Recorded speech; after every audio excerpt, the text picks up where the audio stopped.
Hello and welcome to Later Than You Think, a podcast that is devoted to current issues and topics in light of biblical Christianity. I'm Jeff Sidarius, your host, and today we are going to be talking about Christianity and Marxism, part one of what I expect will be a series, and it will only, I am sure, scratch the surface. Now, why do this? Why take my time and your time? I think first and foremost, we Christians are basically in a war today, whether we know it or not, whether we like it or not. We are in what amounts to warfare with several worldviews, but the one that we're primarily dealing with at this time in the year 2022 is one that has its roots historically and intellectually in Marxism, which is why I want to talk about that today. The first rule in any war is know thine enemy, and it's my deep conviction that without knowing Marxism and how it came to be, how Marxism functions internally, and how Marxists think and how they view the world, it is impossible to engage them and their current counterparts in the woke movement with any success. In this regard, I do view the entire world outside my front door as a mission field, and as such, I want to know when I go out that front door and do encounter someone who thinks in this way, which won't take long in today's world. I want to know how he or she thinks, what he or she believes, what he or she treasures and finds valuable, basically what makes them tick. And when I say we're in a warfare, I don't intend in any way to suggest that we're in conflict with Marxists themselves in any of the commonly used senses of that word. We're not, trying to coerce them. That's not what Christianity does. Christianity tries to persuade. And the goal is always to bring about voluntary conversion to Jesus Christ.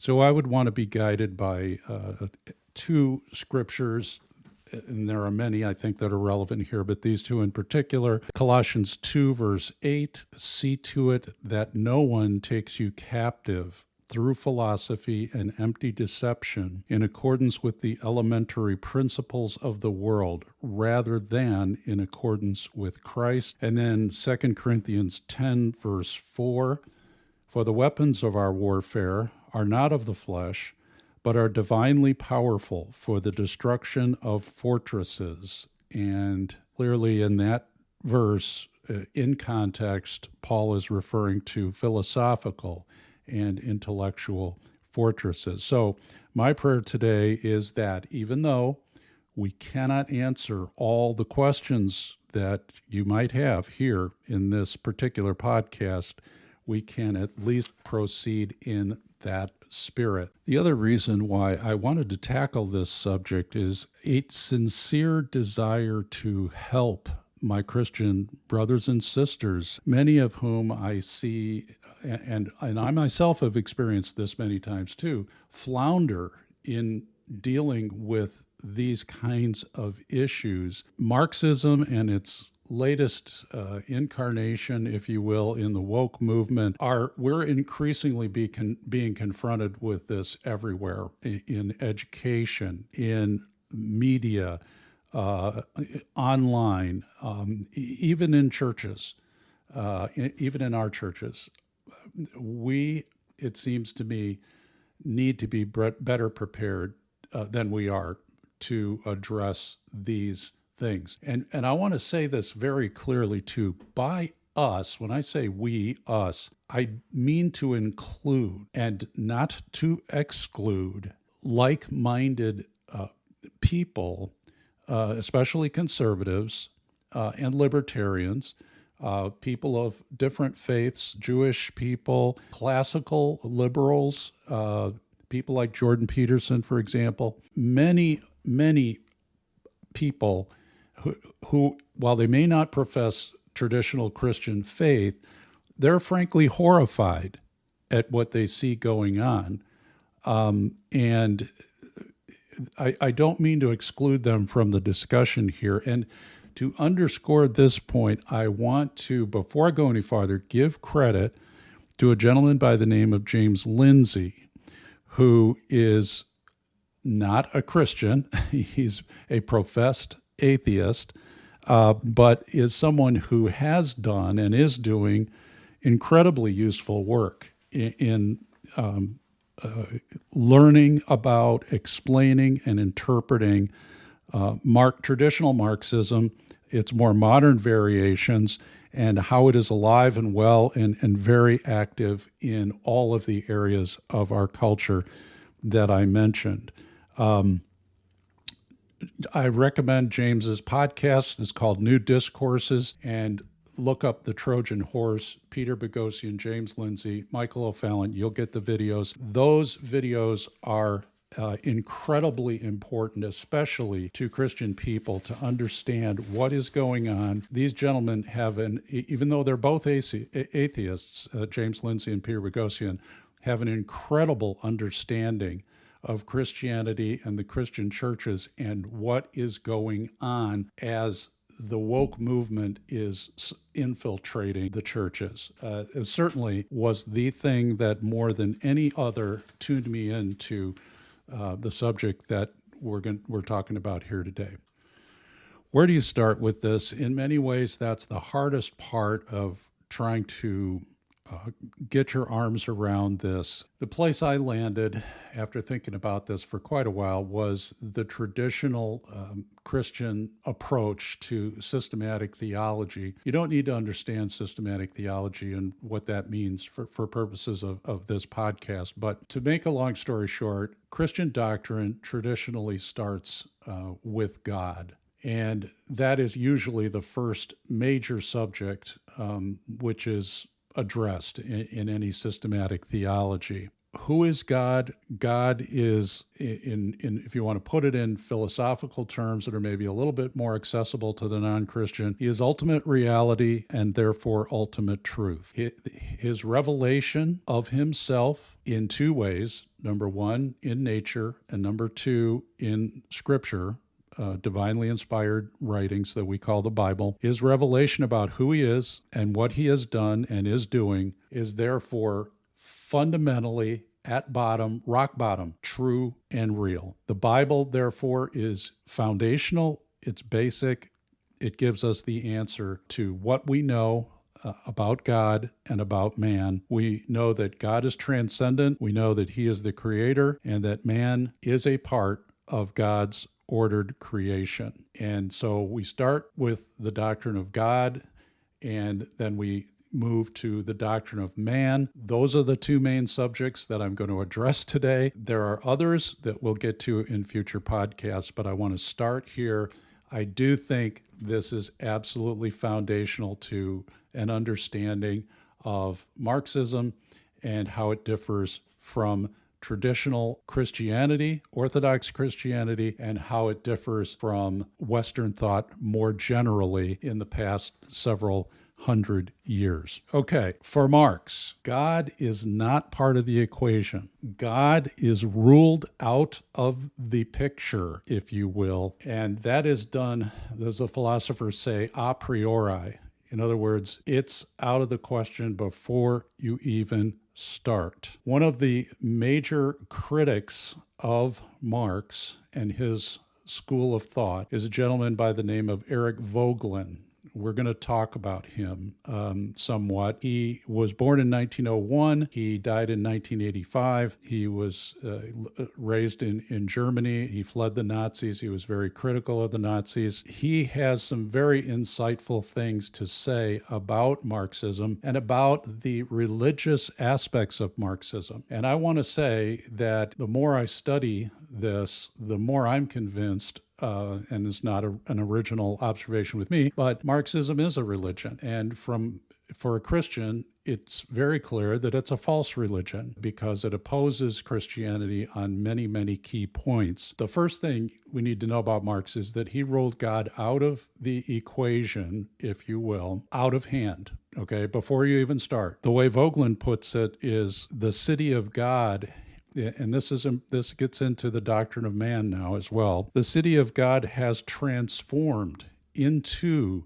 the city of man. Okay, do you understand what he's saying? You have Augustine, traditional Christian orthodoxy, in his classic book, The City of God. Under Marx, that is now transformed into the city of man. Here's how Vogelin puts it, quote, man assumes the role of God and redeems himself, end quote. That's it. That's very important. So what Vogelin calls this, he calls this self-salvation. Man is the center of the universe because, in Marx's view, there is no God. Now, how does Marx get there? And that's a good question, and it's an important question. And here again, I'm indebted to James Lindsay, and specifically his podcast called The Theology of Marxism. I am not going to go into all the history of how Marx got to where he landed in the 1840s, 50s, and 60s when he was writing. Other people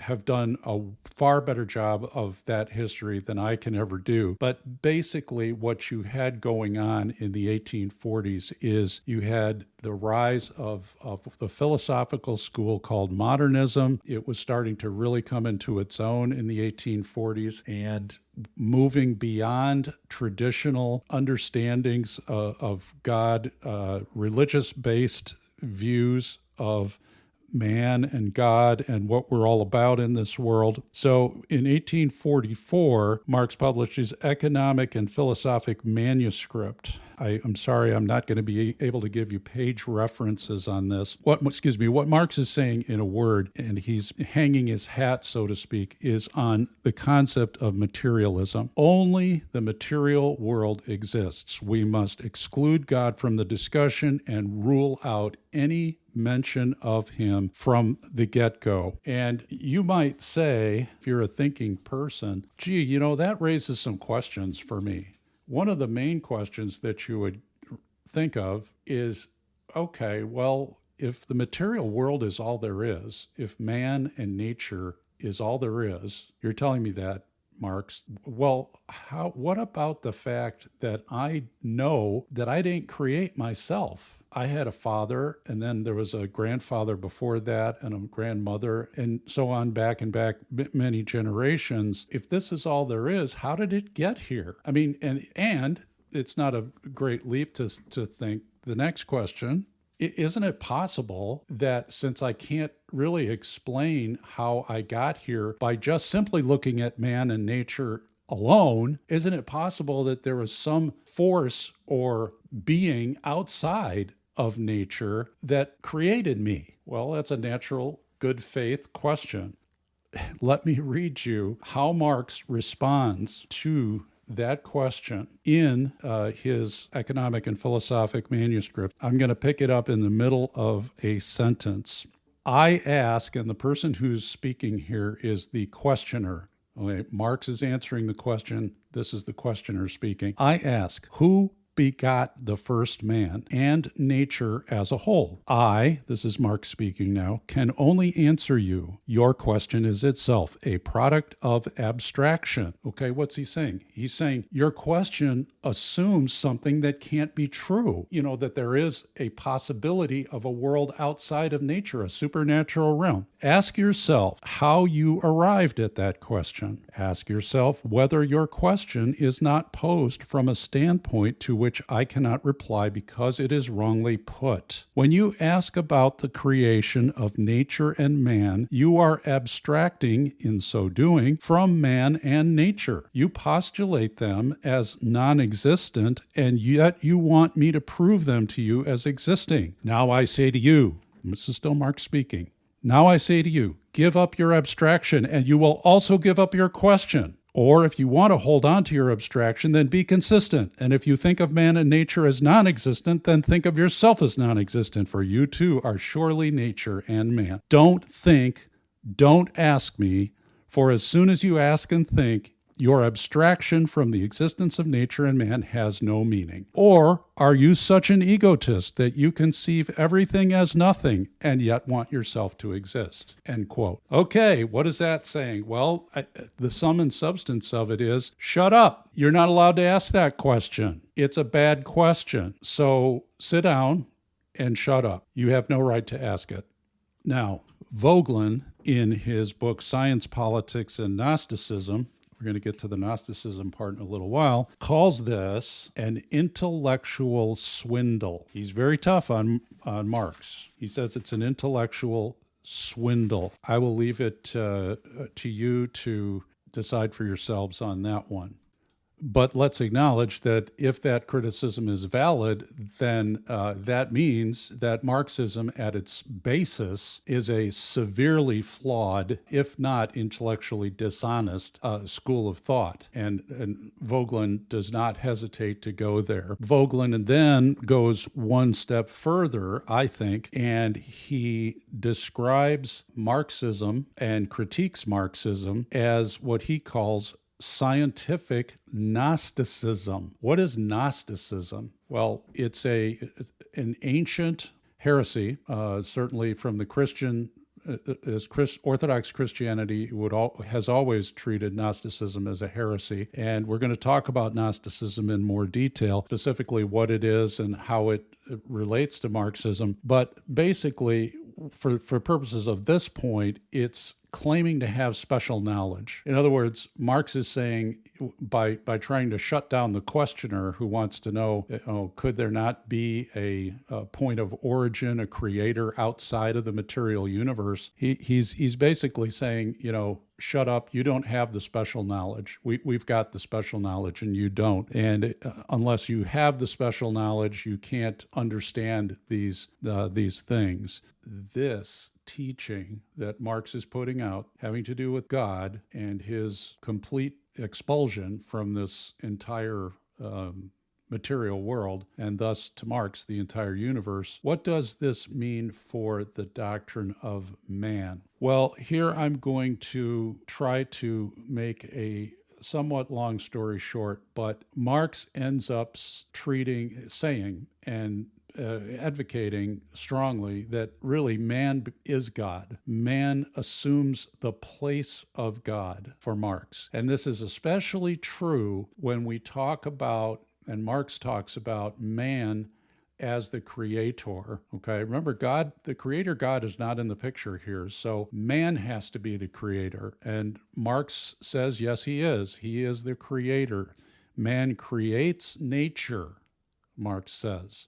Man creates nature. Through how? Through his work. Work is a very important concept in Marxism. We're going to talk about that more, but just point out that work is sacred to a Marxist. It almost assumes the role of a sacrament. I want to read part of an article that I'll put in the show notes called Revisiting Eric Vogelin, The Ontological Descent from God to Self, published in Modern Reformation by a gentleman by the name of Josh Pauling. Good article, and I'll read you a portion of it here.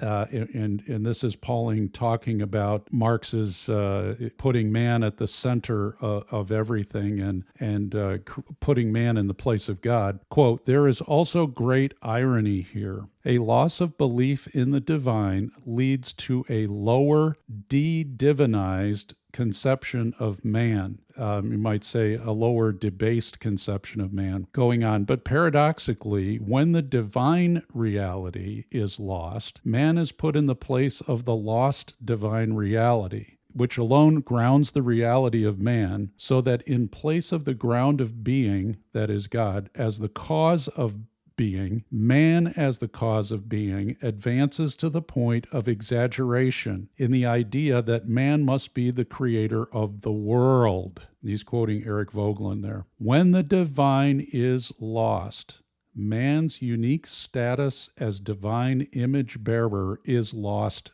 too. But as such, divine grounding for being disappears. Material man is all that is left. Thus, man becomes the measure of all things, man is God. I think that summarizes it quite well. For Marx, man is God. So Marxism is number one, materialism. This world is all there is. And two, God is not part of the equation. Not only is God not a part of the equation, but somewhat paradoxically, when you think about it, it doesn't make sense that, if God is just non-existent, why would Marx have to be angry about that? But clearly, Marx is angry with God and is clearly struggling to make that point. I will put in the show notes the full text of the quote that everyone has heard, where he states that religion is the opium of the masses, and he says lots of other bad things about religion as well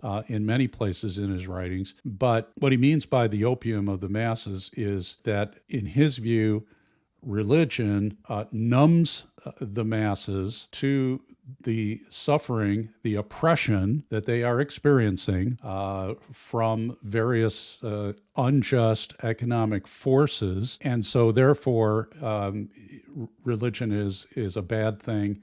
And really, in Marx's view, religion has already been defeated by historical events that have occurred up to his time. So we can go on. Theology for Marx then becomes the study of man rather than the study of God. Another necessary part of Marx's teaching, which is also theological in its implications, and it is that nature for Marx is always becoming. Man, since he's a part of nature, he is also becoming as well. There's a constant progression, if you will, and man is constantly changing and progressing towards the goal, the end of history. We're going to talk about that in a later podcast. And in fact, in Marx's view, man actually creates nature.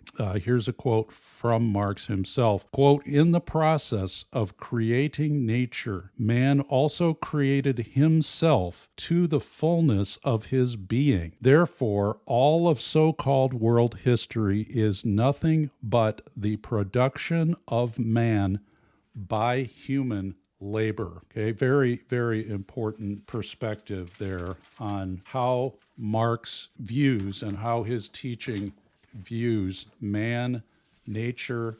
Christians would say, Orthodox Protestant Christians would say, what is the chief end of man? To glorify God and enjoy him forever. Well, I think there in that quote you have Marx's alternative view. Okay, what do I want to do now? I want to do one last thing, and that is to talk about Gnosticism and how Gnosticism is very much a part of Marx's thought. We talked about that earlier, as you recall. I'm going to refer here to an article, which I'll also reference in the show notes, called "The Gnostic Heresy's Political Successors" by Dr. Edward Fieser. A very interesting article that takes Vogelin's analysis of Marxism in the light of Gnosticism, and Fieser applies it to the woke movement, with which we have to do today. So let's talk a little bit about the Gnostic mentality or mindset, if you will. There's a lot that could be said about this. I'm going to try to summarize this. I'm aware that there is a huge body of literature out there talking about whether or not the New Testament scriptures show that the writers were dealing with actual Gnosticism in the first century when the New Testament was being written. Not going to try to resolve that here. My personal opinion is there's good evidence to suggest that they were. There is also evidence to suggest that they were dealing with different things. Okay, I get that. But here's the thing I want to see. I want us to understand how Gnosticism functions and how uncannily similar much of Gnostic thought sounds like Christianity. Sounds like Orthodox Christianity. You have to examine it carefully in order to see that it's nothing like Christianity. And so that is why the early church had to deal with the Gnostic heresy. And yes, they did determined that it was heresy, but they had to deal with it over and over again. It's not a specific church or movement as much as it is a worldview that's influenced heavily by Greek philosophy. But I would recommend the article that I just mentioned to you. I'm just going to summarize this in short bits. The first main thing about Gnosticism is it views evil as being all-pervasive. In other words, permeating the entire order of things. You may say, well, that sounds a lot like the Christian doctrine of original sin. Well, it's not, and it differs in significant ways. Basically, the Gnostics regarded the entire material world as evil. Material things, bad, spirit, good. That's essentially what they were working with. They saw marriage and the family as evil. Fewer points out they regarded the God of the Old Testament as a kind of a tyrannical dictator. In other words, the Gnostic point of view was man is radically alienated from the created world. And the creation to the Gnostic is something that has to be either destroyed. The physical material world has to be either destroyed or it has to be escaped from, rather than redeemed. And in that regard, as you can see, it's far from Christian teaching and doctrine.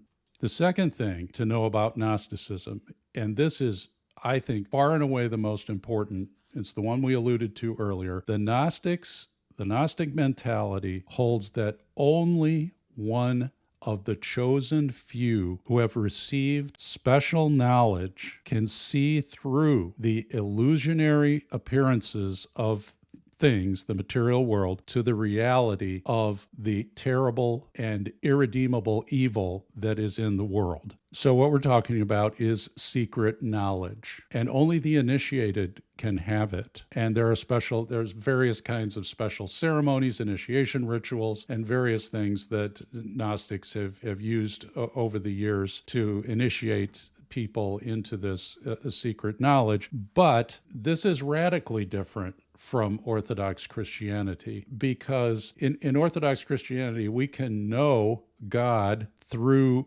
nature, through natural revelation, and that's public. It's available to everyone. You don't have to be a Gnostic initiate or convert in order to understand it. Same thing is true with special revelation in the form of the scriptures, the written scriptures. They're talking about public events, things that happened, things that were witnessed, things that were done openly and not in secret. Okay, so Christianity is very much opposed to this. But to a Gnostic, as Fewer points out, the truth cannot be known from the appearances of things or from any official sources, but it has to be passed along sort of under the radar, and it's accessible only to those who are initiated into the Gnostic special knowledge. Okay, that is the most important thing here. Okay, next, and I think probably just as important, if not more important than the point we just made, Fewer points out that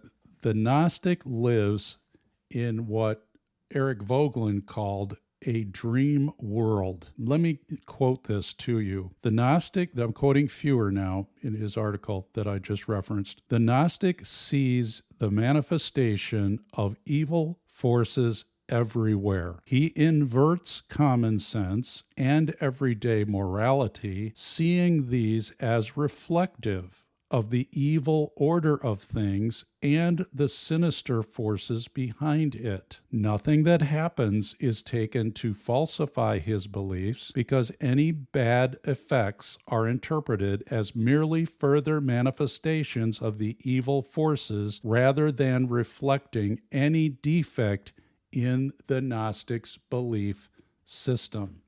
End quote. Then Fewer gives the following short quote from Eric Voegelin. I want to read that to you as well. Quote, "The gap between intended and real effect will not be imputed to the Gnostic immorality of ignoring the structure of reality, but to the immorality of some other person or society that does not behave as it should behave according to the dream conception of cause and effect, end quote. That is from Vogelin's book, The New Science of Politics.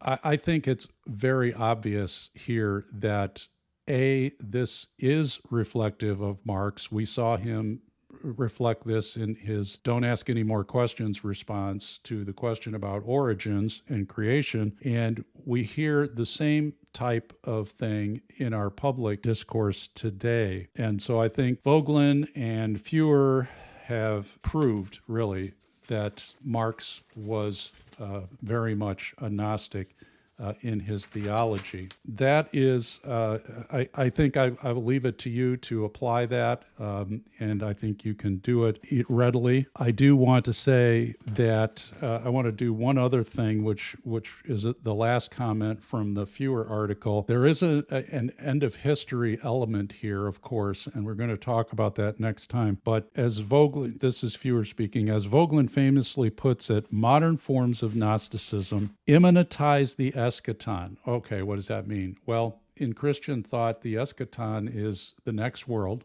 when this world ends and the new heavens and the new earth begin. Immanentizing the eschaton means bringing heaven about now. That is to say, they, the Gnostics, relocate the final victory of the righteous in this world rather than in the next, and look forward to a heaven on earth. So you can see the parallel to Marxism right there as well. Marx believed that communism and the Marxist historical process of struggle, revolution, and so forth would bring about eventually a heaven on earth. And that was his version of eschatology. We'll talk more about that next time.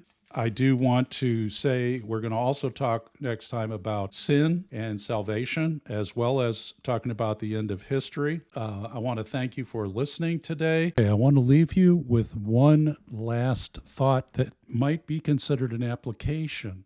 I am a fan of the Puritans, as some of you know, and I will tell you that the Puritans, by and large, did not believe in applications in terms of sermons and preaching, because they felt that the Holy Spirit would apply the preaching of the word to each individual listener as each had need. But let's leave that aside. Here's an application. Critical race theory, okay? That's what we're dealing with today. Remember, we talked about a few minutes ago about how Vogelin and others have pointed out that in Gnosticism, Gnostics basically live in a dream world where they invert common sense and everyday morality, and they basically you can't say anything about their beliefs, because whatever you say, they take as being further manifestation of the evil forces that pervade everything. Okay, and we talked about how that was also reflected in some of Marx's teaching, some of his rejection of the question about origins. Okay, well, what about the CRT authors today, like Ibram Kendi, Robin DiAngelo, very, very popular people? Here is what the Feuer article has to say about that. In their books, quote, everything is interpreted as evidence for them, and nothing is permitted to count as evidence against them. In other words,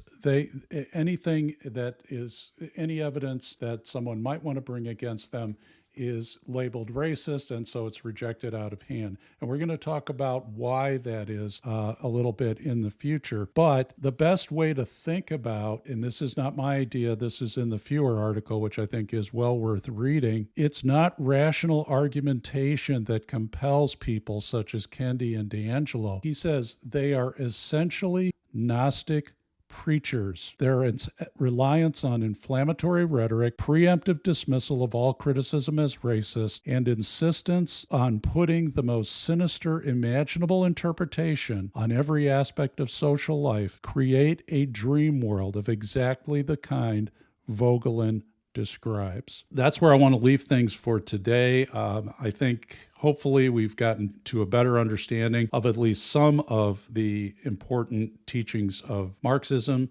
how they relate to the woke movement that we're dealing with today, and the beginnings, at least, hopefully, of some insights as to how to address them. So until next time, this is Jeff Sidarius. Thank you for listening. I have another podcast called Digging for Diamonds, which is a Bible study. We're in the Gospel of John at the moment, and if you want to give feedback on this podcast, please feel free to email me at diggingfordiamonds99@gmail.com. I do have a phone number. I prefer not to give it out in public. If you have my phone number, you can also call me or text me. Let me leave you with one final thought. Even though things may be worse than you think, God is greater than any circumstance.